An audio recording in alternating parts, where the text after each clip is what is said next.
कुणाच्या ह्या समाजाच्या आहेत त्या आणि म्हणून आपला समाज जो आहे त्या समाजाने सगळ्या स्त्रियांचं लिखाण ते उर्दूत असो हिंदीत असो कुठल्याही भाषेत असो ते आलं पाहिजे आणि ते येण्याच्या पद्धतीची व्यासपीठ आवश्यक आहे. म्हणून या दुसऱ्या झालेल्या स्त्रीवादी साहित्य संमेलनाला खूप शुभेच्छा दिलेल्याच आहेत. पुन्हा देते शुभेच्छा आणि त्याचं सुरुवात झालेली आहे ती आता थांबू नये.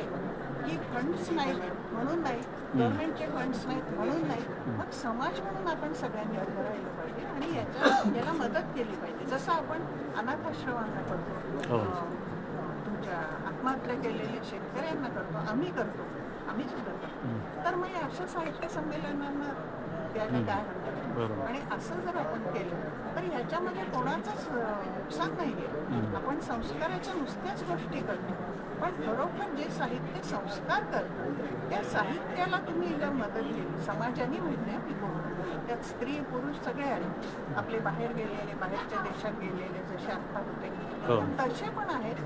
तर त्यांनी करावं अशी माझी या प्रसंगी इच्छा होती.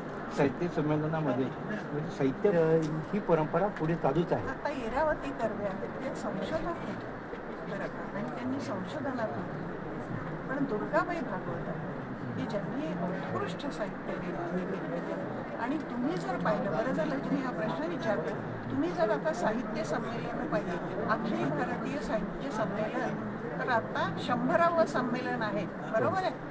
आणि फक्त 6 स्त्रिया झालेल्या आहेत साहित्य संमेलनाच्या अध्यक्ष. हा कुठला रेशो आहे? हा रेशोच नाहीये. म्हणजे तुम्ही 6% स्त्रियांना दिलं ते व्यासपीठ, असं हेच थोडंसं बदललं पाहिजे. मला हे नाही म्हणायचं की तुम्ही लागलीच 50% द्या, देणारच नाही. म्हणजे साहित्य क्षेत्रामध्ये देखील पुरुष वर्चस्व आहे. आता मी हे म्हटलं तर तुम्ही मला हेडलाईन कराल म्हटलं. नाही, पुरुष सत्ता पहिल्यापासून आहे आपल्याकडे, त्याला आपण काही करू शकत नाही.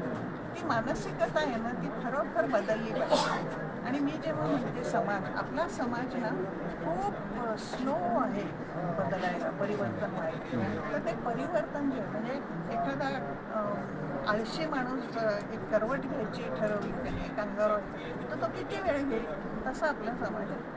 मला नेहमी आळशी माणसाचं उदाहरण आठवतं अशा वेळी, कारण तो सरकतच नाही. मॅडम नाव काय? मी डॉक्टर छाया महाजन.